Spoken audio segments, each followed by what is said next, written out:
श्रीमद्रामायणे वाल्मीकीये आदिकाव्ये युद्धकाण्डे षोडशोत्तरशततमः सर्गः। सीता-हनुमत्संवादः।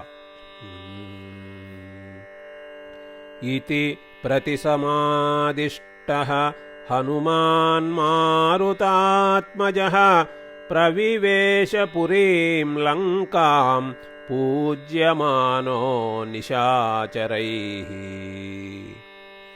प्रविश्य च महातेजाः रावणस्य निवेशनं ददर्श मृजयाहीनां सातङ्कामिव रोहिणीम्। वृक्षमूले निरानन्दां राक्षसीभिः समावृतां निभृतः प्रणतः प्रह्वः सोऽभिगम्याभिवाद्य च।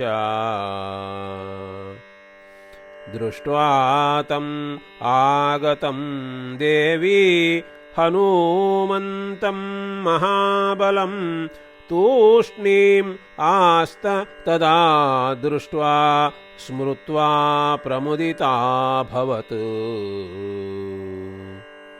सौम्यं दृष्ट्वा मुखं तस्याः हनुमान् प्लवगोत्तमः रामस्य वचनं सर्वम् आख्यातुम् उपचक्रमे।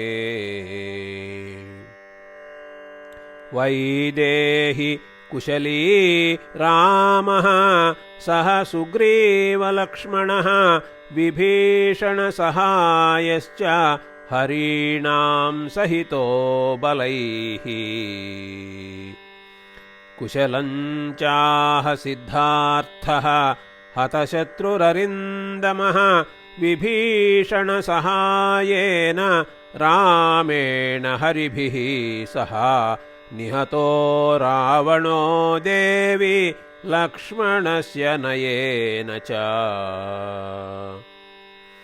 पृष्ट्वा तु कुशलं रामः वीरस्त्वां रघुनन्दनः अब्रवीत् परमप्रीतः कृतार्थेनान्तरात्मना। प्रियम् आख्यामि ते देवि त्वां तु भूयः सभाजये दिष्ट्या जीवसि धर्मग्ने जयेन मम संयुगे। तव प्रभावाद्धर्मग्ने महान् रामेण संयुगे लब्धो नो विजयः सीते स्वस्था भव गतव्यथा। रावणश्च हतः शत्रुः लङ्का चेयं वसे स्थिता मया ह्यलब्धनिद्रेण दृढेन तव निर्जये। प्रतिज्ञैषा विनिस्तीर्णा बद्ध्वा सेतुं महोदधौ सम्भ्रमश्च न गन्तव्यः वर्तन्त्या रावणालये।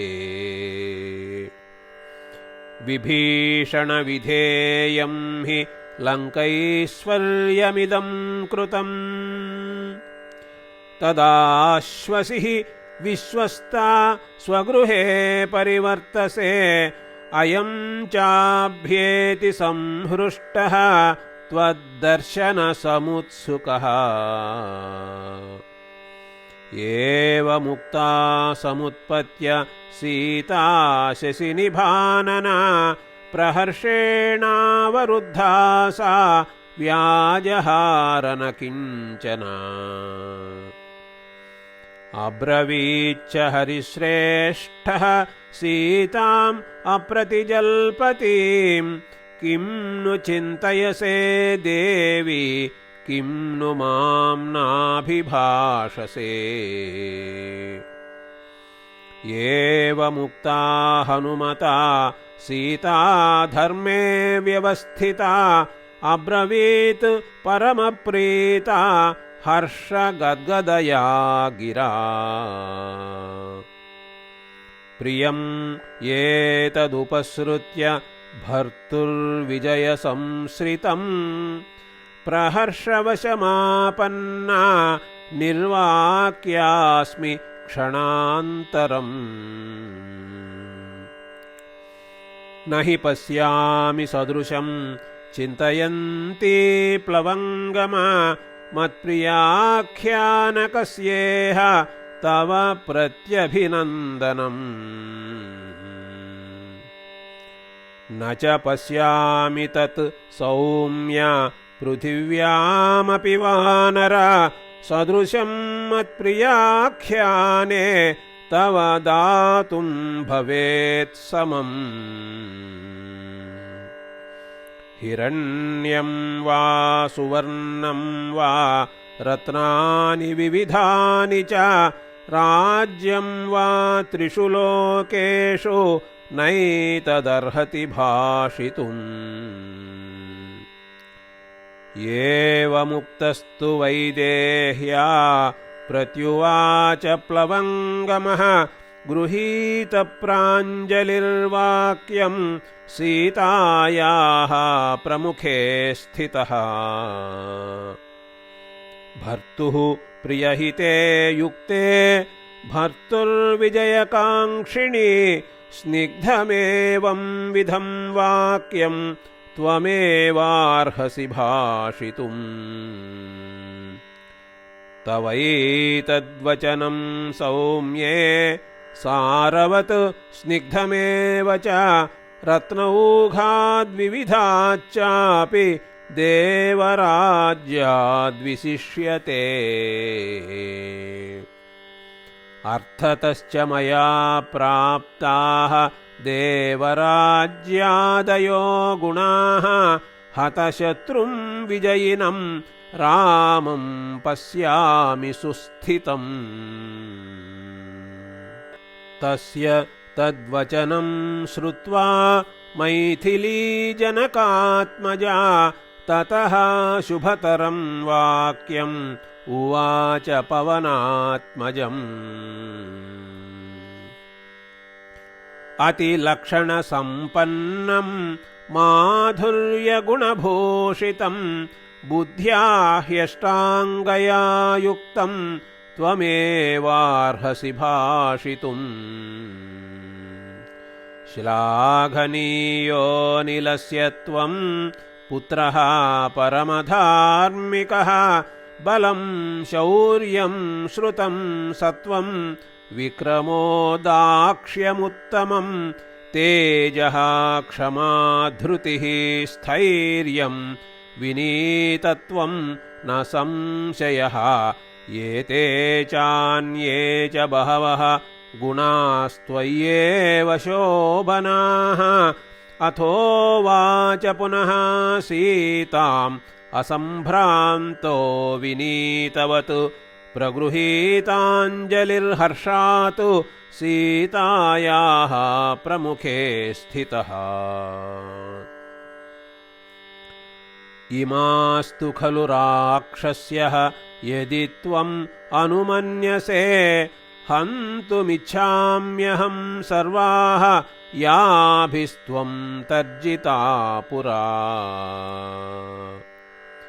क्लिश्यन्तीं पतिदेवां त्वाम् अशोकवनिकां गतां घोररूपसमाचाराः क्रूराः क्रूरतरेक्षणाः राक्षस्यः दारुणकथाः वरमेतत्प्रयच्छ मे मुष्टिभिः पाणिभिः सर्वाः चरणैश्चैव शोभने इच्छामि विविधैर्घातैः हन्तुमेताः सुदारुणाः घातैर्जानुप्रहारैश्च दशनानाञ्च पातनैः भक्षणैः कर्णनासानां केशानां लुञ्छनैस्तथा नखैः शुष्कमुखीभिश्च दारणैर्लङ्घनैर्हतैः निपात्य हन्तुमिच्छामि तव विप्रियकारिणीः एवं प्रकारैर्बहुभिः विप्रकारैर्यशस्विनी हन्तुमिच्छाम्यहं देवि तवेमाः कृतकिल्बिषाः एवमुक्ता हनुमता वैदेही जनकात्मजा उवाच धर्मसहितं हनुमन्तं यशस्विनी राजसंश्रयवस्यानां कुर्वन्तीनां पराज्ञया विधेयानां च दासीनां कः कुप्येद्वानरोत्तमा भाग्यवैषम्ययोगेन पुरा दुश्चरितेन च मयैतत्प्राप्यते सर्वं स्वकृतं ह्युपभुज्यते प्राप्तव्यं तु दशायोगात् मयैतदिति निश्चितम् दासीनां रावणस्याहं मर्षयामीह दुर्बला आज्ञप्ता रावणेनैताः राक्षस्यः माम् अतर्जयन् हते तस्मिन्न कुर्युर्हि तर्जनं वानरोत्तमा अयं व्याघ्रसमीपे तु पुराणो धर्मसंस्थितः रुक्षेण गीतः श्लोको मे तं निबोध प्लवङ्गमा न परः पापमादत्ते परेषां पापकर्मणां समयो रक्षितव्यस्तु सन्तश्चारित्रभूषणाः पापानां वा शुभानां वा वधार्हाणां प्लवङ्गमा कार्यं करुणमार्येण न कश्चिन्नापराध्यति लोकहिंसाविहाराणां रक्षसां कामरूपिणां कुर्वतामपि पापानि नैव कार्यम् अशोभनम् एवम् उक्तस्तु हनुमान् सीतया वाक्यकोविदः प्रत्युवाच ततः सीतां रामपत्नीं यशस्विनीम् युक्ता रामस्य भवती धर्मपत्नी यशस्विनी प्रतिसन्दिश मां देवी गमिष्ये यत्र राघवः एवमुक्ता हनुमता वैदेही जनकात्मजा अब्रवीद्द्रष्टुमिच्छामि भर्तारं वानरोत्तमा तस्यास्तद्वचनं श्रुत्वा हनूमान् मारुतात्मजः हर्षयन् मैथिलीं वाक्यम् उवाचेदं महाद्युतिः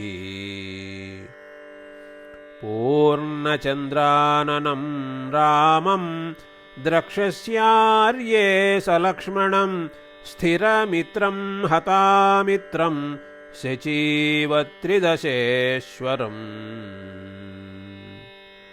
तामेव मुक्त्वा राजन्तीं सीतां साक्षादिव श्रियम् आजगाम महावेगः हनूमान् यत्र राघवः। इति आर्षे श्रीमद्रामायणे वाल्मीकीये आदिकाव्ये युद्धकाण्डे 16शोत्तरशततमः सर्गः।